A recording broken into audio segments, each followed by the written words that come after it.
0.12% 상승했고요. FTSE 100 지수 기준입니다. 국제 유가는 하락했습니다. WTI 선물 가격 기준으로 1.44% 하락했고요. 배럴당 95.05달러를 기록했습니다. 장중에는 이처럼 유가 가격이 많이 올랐다가 연준이 금리를 발표를 하면서 주가가 좀 많이 떨어졌습니다. 미국 증시는 상승했습니다. 연준이 금리 인상 결정을 했고요. 그 결정 여파에 따라서 시장이 이걸 어떻게 해석하는지에 대해서 의견이 좀 분분했던 것 같습니다. 그래서 장중 보시면 다우존스 지수 같은 경우에는 연준의 발표 이후로 급락을 했다가 다시 또 올라가는 모습을 보였죠.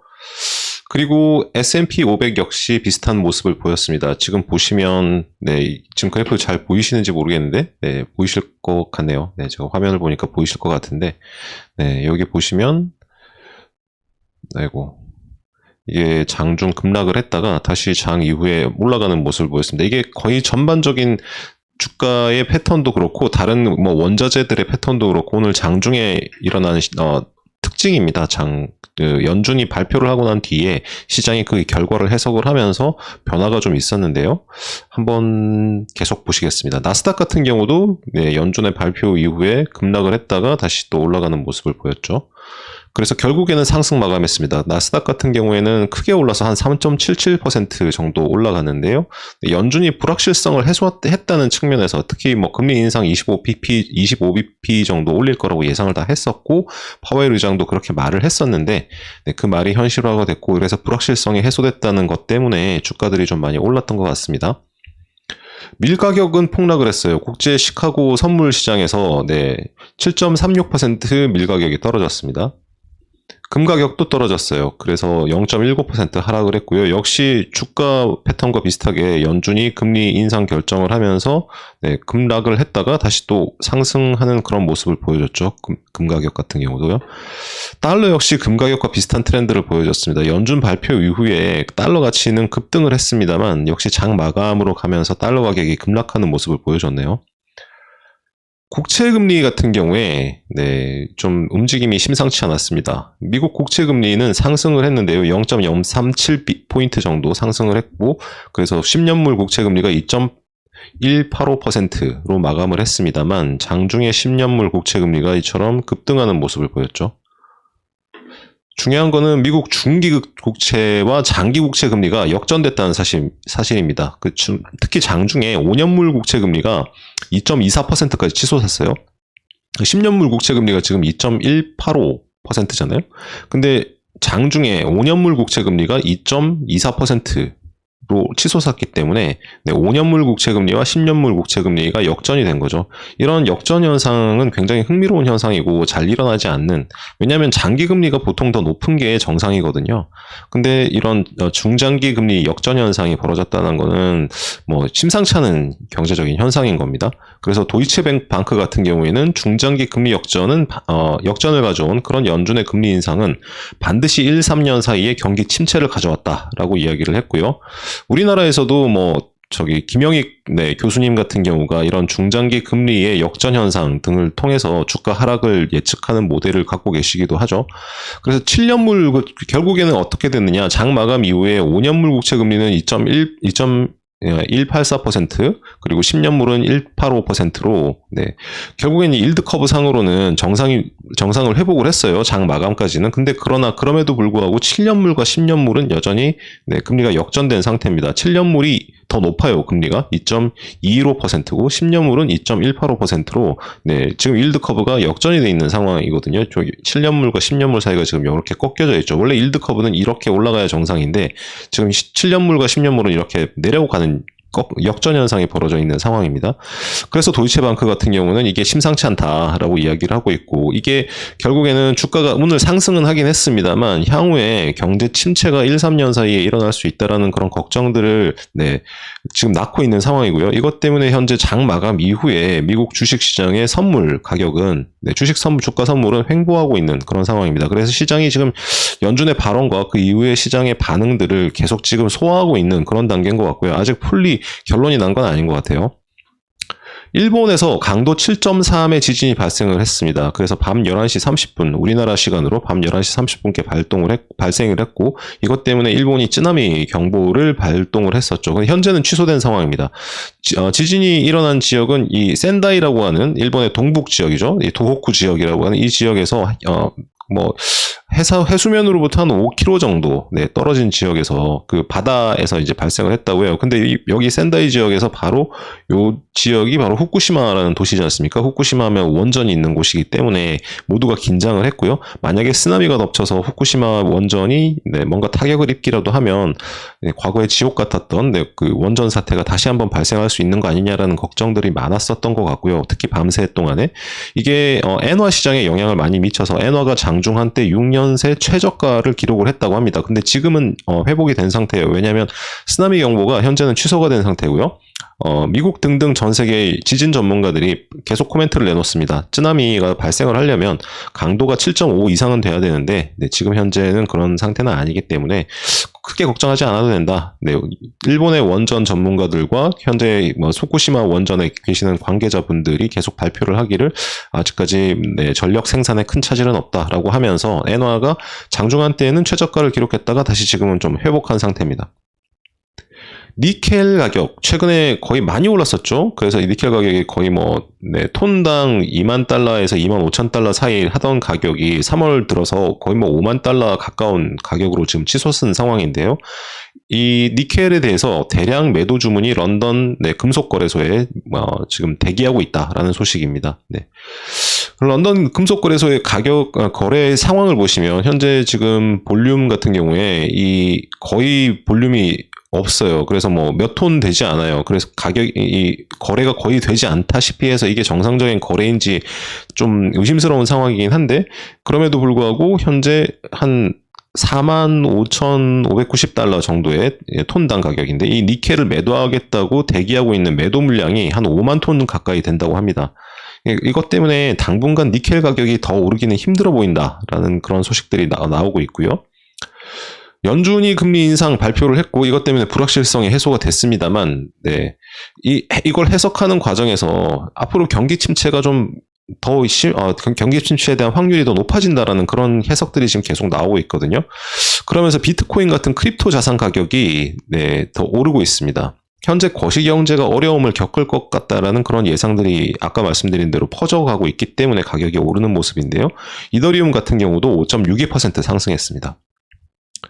불확실성이 해소됐다는 측면 때문에 오늘 장중에 주식들은 대부분 다 올랐습니다. 애플 2.9%, 마이크로소프트 2.52%, 구글 3%, 테슬라 4.78%, 엔비디아 6.63% 등 가격들이 굉장히 많이 올랐는데요. 그럼에도 불구하고 존슨앤존슨이나 월마트, P&G, 네슬레 등과 같은 그런 소비재 회사들은 주가가 오늘 좀 하락을 했습니다. 이건 왜냐하면 경기 침체에 대한 우려가 어느 정도 나오고 있기 때문이죠. 먼저 이제 주식시장 상황은 대충 살펴봤고요. 연준이 결정한 내용들과 그리고 그에 대한 해석들, 그리고 나머지 시장 뉴스들 한번 보겠습니다.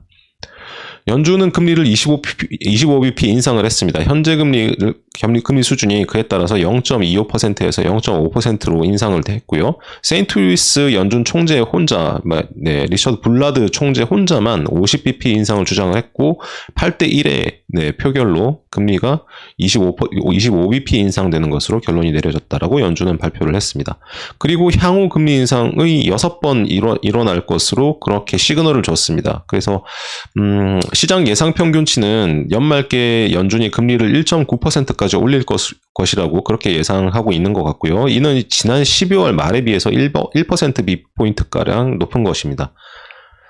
현재 연준의 금리 인상 스케줄을 보면은 CME Fed Watch라는 곳에서 예상을 이렇게 하고 있는데, 어제까지만 해도 연준이 금리를 6번 올릴 것이라고, 연내에 6번 올릴 것이라고 그렇게 시장이 대부분 예상했던 것 같아요. 근데 오늘 연준이 발표를 한 이후에 7번으로 바뀌었습니다. 이건 연내 총 금리 인상 횟수입니다. 그래서 3월달 이번에 인상한 것까지 포함하는 수치인데요. 어제까지는 6번 인상할 걸로 그렇게 예상을 다들 했었어요. 근데 7번으로 오늘 바뀌었습니다. 시장의 그런 예상이 바뀐 거죠. 그래서 5월 달에 시장 예상치를 잠깐 보면요. 5월 달에 25bp 올리고 6월 달에 50bp 올릴 것으로 그렇게 시장은 예상을 하고 있습니다. 그 다음에 7월 달에 25bp, 9월 달에 25bp, 11월 달에 25bp, 12월 달에 또 25bp 이렇게 올릴 것으로 지금 예상이 되고 있고요.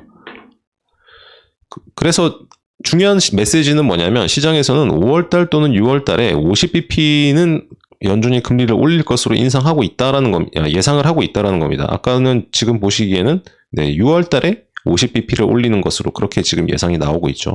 네. 지금 이 그래프는 뭐냐면 유로화와 달러와 스왑 시장에서 서로 간의 이자율 차이를 놓고 거래가 이루어지는데 이 시장에서 예상하는 연준의 금리 인상에 대한 규모치거든요. 근데 지금 보시면은 한 6월 달 정도에 금리가 75bp로 올라가 있을 것으로 0.75%로 올라가 있을 것으로 그렇게 예상을 하고 있습니다. 그래서 지금보다 75bp가 높은 수준에서 연준이 금리를 결정할 것이라고 그렇게 시장은 예상하고 있다는 거고요. 이 얘기는 결국엔 뭐냐면 연준이 5월 또는 6월에 50bp를 한번 올릴 것이다 라는 그런 예상이 지금 형성이 돼 있다는 거죠. 이런 금리 인상이 과연 바람직한 수준이냐에 대해서 논란이 있습니다. 그래서 레리 서머스 교수가 워싱턴 포스트에 쓴 글이 오늘 채권 시장 장 초반에 많은 영향을 미쳤습니다. 레리 서머스 교수는 다시 한번 언급을 하자면 레리 서머스 교수님은 한 2년 전부터 연준이 코로나 바이러스 때문에 돈을 너무 많이 풀고 있다. 지금 코로나 바이러스 때문에 연준이 돈을 푸는 것은 이해는 되지만 경제적인 충격이 있으니까요. 그러나 돈을 너무 많이 풀고 있다. 그래서 지금 필요한 거에 한 3배 정도 돈을 풀고 있기 때문에 나중에 인플레이션으로 연결될 것이다. 라는 예측을 했던 사람으로 유명합니다. 근데 이 레리 서머스 교수가 오늘 아침에, 미국 시간으로 오늘 아침에, 한국 시간으로 어제 새벽에, 이 워싱턴 포스트에 기고문을 냈는데 이 기고문 내용이 이렇습니다. 연준은 Fed is charting a course to stagflation and recession. 연준은 스태그플레이션과 리세션으로 가는 그런 길을 만들고 있다 지금. 그런 이야기를 했고요. 연준은 지금 스태그플레이션으로 우리를 이끄는 중이다. 그리고 중대한 메이저 리세션, 침체로 우리를 이끌고 있다라고 연준을 강하게 비판을 했습니다. 아마 연준이 어떤 결정을 내릴지 레리 서머스 교수는 알고 있었던 것 같고, 그리고 오늘 연준 결정에 대해서 비판을 해야 되겠다라고 마음을 먹은 듯합니다. 그래서 서머스 교수의 내용을 한번 따져보면은 이렇습니다. 내용을 한번 따라가 볼게요. 서머스 교수는 이렇게 이야기합니다. 뭐든 가능하다. 그리고 낙관론은 희망적인 결과를 실현시킬 수도 있다. 연준이 지금 너무 낙관론에 빠져 있다는 얘기죠. 연준에 대한 얘기입니다. 낙관론은 희망적인 결과를 실현시킬 수 있다. 왜 희망적인 생각을 하는 사람들은 항상 좋은 결과가 있잖아요. 그런 것처럼 이게 셀프 풀필링 프로퍼시라고도 하는데 낙관론을 가지고 있으면 언제든지 희망적인 결과로 연결될 수도 있다.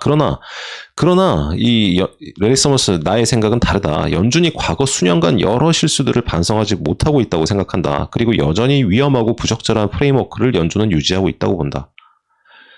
그래서 만약에 임금 상승이 물가 상승으로 이어진다면 경제에는 큰 리스크로 이어진다. 그래서 연준은 당장 75bp 정도로 금리를 올려야 되고 자산을 급격히 줄여야 된다.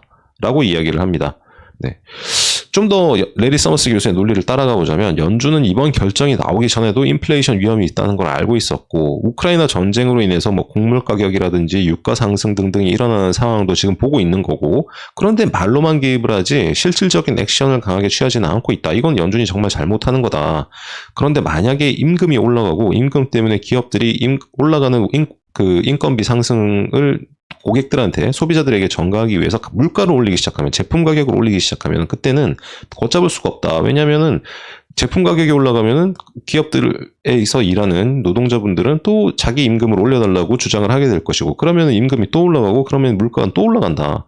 그런 스파이럴이라고 하죠. 그런 연쇄적인 상승 효과가 만약에 일어나게 된다면 그때는 연준이 막기가 힘들어진다. 그러니 연준은 지금 당장 브레이크를 빨리 밟아야 된다. 지금 경제가 가속도로 가고 있기 때문에 이 속도를 늦추기는 해야 되는데 속도를 늦추는 방법은 서서히 브레이크를 밟는 방법도 있고 급격하게 밟았다가 서서히 브레이크를 떼는 방법이 있을 텐데 지금 연준은 택해야 되는 게 브레이크를 확 밟았다가 서서히 떼야 된다. 이게 이제 서머스 교수의 경제 해법인 거죠.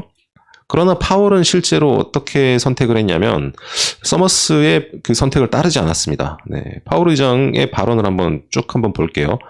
그 파월 의장은 연준의 프레임을 탓할 수도 없다. 지금 서머스 교수는 우리 보고 이게 부적절한 프레임워크라고 지금 오늘 아침에 비판을 했거든요. 연준이 이 기자회견을 하기 전에 이 글이 발표가 됐는데 프레임워크가 부적절하다. 뭐냐면 연준은 지금 경제의 물가 상승을 막기 위한 그런 프레임워크를 가지고 가고 있는 게 아니라 고용에 지금 초점을 맞추고 있고, 그 고용 때문에 경제에 굉장히 안 좋은 물가 상승이라는 그런 병을 지금 만들고 있다.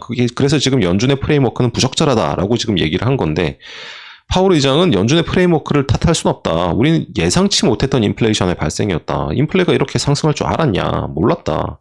프레임워크는 잘못된 게 아니다 라고 주장을 하죠. 그리고 미국 경제는 굉장히 강하다. 고용시장은 좋다. 그래서 고용시장이 좋기 때문에 더 많은 사람들이 일자리에 나와서 노동 공급이 더 되길 바란다. 그렇게 되면은 레리 서머스 교수 네가 얘기하는 그런 웨이지 프라이스 스파이럴이 일어나지 않을 수 있다. 그리고 임금 상승을 통한 인플레이션은 아직 아니다. 왜냐하면 기업들이 아직 가격 인상을 하고 있지 않기 때문에. 그래서 웨이지 프라이스 스파이럴 아직 아니다. 레리 서머스 아직까지 네가 얘기하는 거는 뭐 타당은 할 수 있으나 틀렸다. 라고 이야기를 하죠. 그래서 파월 의장은 또 이렇게 이야기를 합니다. 그럼에도 불구하고 우리는 연준은 자산을 줄이기를 시작했다. 그리고 금리 인상도 시작했다. 우리는 도구를 가지고 있다. 그리고 연준이 가지고 있는 밸런스 시트의 에셋들, 이거를 어떻게 줄일지에 대해서 5월 정도에는 대책을 내놓을 것이다. 이렇게 이야기를 합니다.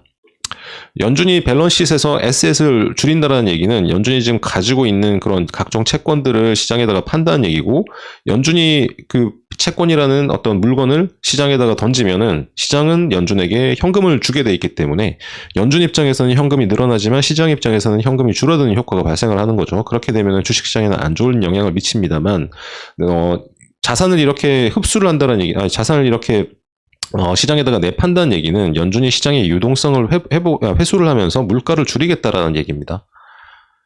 자, 이제 그 그리고 파월은 이렇게 발언합니다. 연준의 목표는 물가 안정과 고용시장 유지이다. 프레임워크는 바꾸지 않는다. 라고 이야기를 하고요. 근데 연준은 일드 커브에 뒤쳐져 있지 않다. 연준은 시장이 지금 굉장히 금리를 올리는 것으로 미리 예상을 하고 있고, 그래서 그 일드 커브에 시장 국채 금리에 그게 다 반영이 돼 있는데, 시장에서는 계속 그렇게 비판을 하거든요. 연준이 너무 뒤쳐져 있는 거 아니냐라고 이야기를 하는데, 파월은 이렇게 이야기를 합니다. 연준은 뒤쳐져 있지 않다.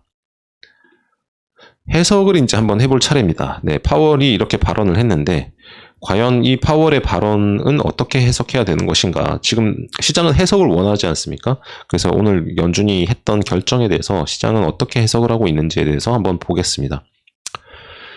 레리 서머스 교수가 했던 그런 워싱턴 포스트의 글이 굉장히 강력했던 것 같아요. 그래서 레리 서머스 교수는 파월이 폴 볼커처럼 금리를 막 20%까지 올렸던 1970년대 베트남 전쟁 이후에 경기가 너무 호황이니까, 그래서 웨이지 프라이스 스파이럴이 돼서 막 물가가 급등을 하니까 그것 때문에 금리를 급격하게 올렸던 폴 볼커처럼 그렇게 강력하게 금리를 올리는 역할을 해야 되는데, 파월은 그런 역할을 하지는 못할 것으로 보인다.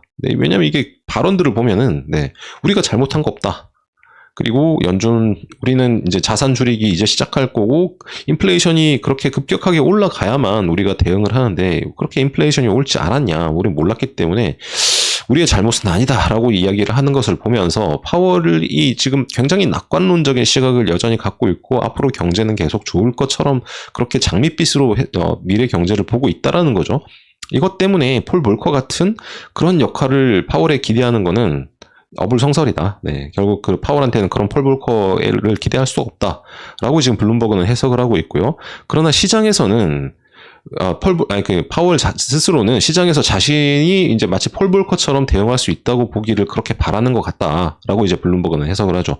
그래서 왜냐면 연준이 자산을 줄이고 있고 금리 인상을 시작했고 이렇게 이야기를 하면서 자기는 굉장히 센 것처럼 보이게끔 발언들은 하는데, 실제로 보면은 너 그렇게 센 놈 아니라는 거 우리 다 알고 있다라는 게 이제 블룸버그의 해석입니다. 왜냐면 질문 몇 번 해보면 알거든요. 이게 파월이 오늘 기자회견을 했는데, 그 기자회견 내용에서 보면은 기자들이 계속 너처럼 폴 볼커처럼 할 거냐라고 물어보는데, 나는 그렇게는 안 할 거다라는 얘기를 했거든요. 그러니까 이제 대충 감 잡는 거죠. 파월은 폴 볼커처럼 그렇게 강력하게 금리 올리지 못할 사람이라는 거를.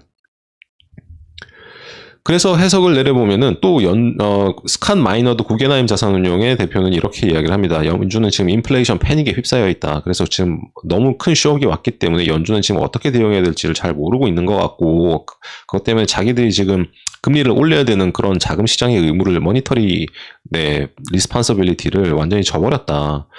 그리고 그것에 대응하는 데 대해서 지나치게 귀엽게 반응하고 있다. 굉장히 큐트하게 반응하고 있다라고 이야기를 논평을 내놓습니다. 이게 지도자라면 강력하게 대응을 해야 되는데 굉장히 연성적으로 귀엽게 반응을 하고 있다라는 거죠. 이거는 이미 연준이 놀림감의 대상이 되고 있다라는 겁니다. 그리고 연준이 금리를 올리고 이런 위험들이 계속 커짐에 따라서 레버리지 펀드들의 자금이 감소하고 있다는 소식입니다. 이 레버리지 펀드들은 기업이나 여러 경제 주체들이 자그마한 돈을 가지고서도 큰 효과를 일으키기 위해서 대출을 많이 하잖아요. 네, 기업들이.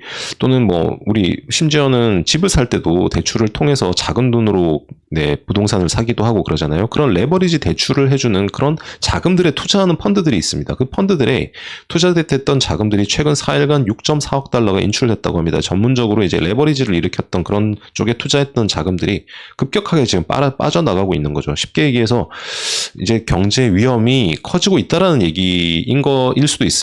왜냐하면 이 펀드에 자금을 투자했던 사람들이 돈을 뺀다는 얘기는 적어도 이 펀드에 투자했던 사람들은 시장의 위험이 커지고 있다라고 생각을 하고 있다는 거죠. 넷플릭스 주가가 4% 정도 급등을 했습니다. 왜냐하면 지나치게 떨어졌다는 인식이 있고 칠레, 페루 등에서 과금 체계를 변경했다라는 소식이에요. 왜냐하면 이게 칠레, 페루 등등에서는 아무래도 좀 어려운 나라다 보니까 가족들이 아닌 사람한테도 넷플릭스의 아이디를 공유하고 이런 패턴들이 이어졌다고 하는데 이제 넷플릭스가 그런 여러 가지 행태들을 좀 눈 감아주고 있다가 이제는 그건 안 된다라고 이야기를 하면서 과금 체계를 변경하기로 했다라는 소식이 나왔습니다. 타이센크룹이라고 하죠. 철강 및 산업공학 회사입니다. 독일에 있는 회사인데요. 엘리베이터 회사로도 우리나라에게는 잘 알려져 있는 것 같습니다. 이 회사가 연간 매출 전망을 중단시켰습니다. 이게 우크라이나, 러시아 매출이 타이센크룹 입장에서는 한 1% 미만으로 작긴 하지만 그래도 철강 회사이기 때문에 전쟁 여파로 인한 원자재 가격 영향을 가늠하기 어렵기 때문에 이건 우리도 모르는데 어떻게 주주들한테 우리가 연간 매출 가이던스를 내놓냐. 그러니까 우리도 모르겠다라고 하면서 가이던스를 내놓는 거를 중단시켜 버렸습니다. 비슷한 기업들이 나올 것으로 예상이 되고요. 과거 1년, 2년 전만 해도 구글이나 애플 같은 회사들도 코로나 팬데믹이 나오면서 연간 매출 전망을 중단시켰던 적이 있었죠. 네. 전쟁 여파 때문에 이런 회사들이 계속 나올 것으로 예상이 됩니다. 중국의 류허 부총리가 어제 발언을 했었죠. 이게 우리나라에서도 뉴스가 많이 나왔던 것 같은데요. 그래서 지금 미중 갈등으로 인해서 중국이 갖고 있는 어떤 약점이라고 할 수 있는 기업들의 투명성 이런 부분들이 많이 공격을 받았고 이것 때문에 미국 특히 SEC가 이 문제를 집중적으로 거론을 하면서 중국을 공격하는 하나의 어떤 수단 중에 하나로 사용이 됐었거든요. 이게 특히 중국이 러시아랑 가깝게 지내면서 러시아 우크라이나 전쟁 상황에서 미국이 이제 중국을 압박하는 그런 수단으로 활용을 했었는데, 근데 중국의 류허 부총리가 이제 우리 투명성 강화할 거고 보험 회사들을 통해 가지고 중국에 있는 약간 부실한 회사들을 지원할 수 있는 다양한 방안들을 강구하겠다라는 대책을 좀 내놨었죠. 그러면서 홍콩 증시 등을 비롯해서 중국 주식들이 급등을 했는데 미국에 상장된 ADR들 이 중국 회사들의 ADR이라고 하는 주식 예탁 증서죠. 그 증서들도 가격이 급등을 했습니다. 알리바바 36%, 디디 41%, 핀도어도 56% 등등 굉장히 많이 상승을 했네요. 젤렌스키 우크라이나 대통령이 미국 의회에서 오늘 발언을 했습니다. 의회에서 발언한 내용은 러시아로 가는 무역 거래 항구들을 다 막아달라. 그래서 러시아로 물자가 이동할 수 없도록 막아달라라는 요청을 미국 의회에 했고, 그다음에 노플라이 존이라는 그 요청을 다시 한번 강조를 했습니다. 그래서 우크라이나 지역 위로 비행기가 날아다닐 수 없게끔 특히 러시아의 포격이 이루어질 수 없게끔 노플라이 존을 선언을 해달라 그런 요청을 했고요.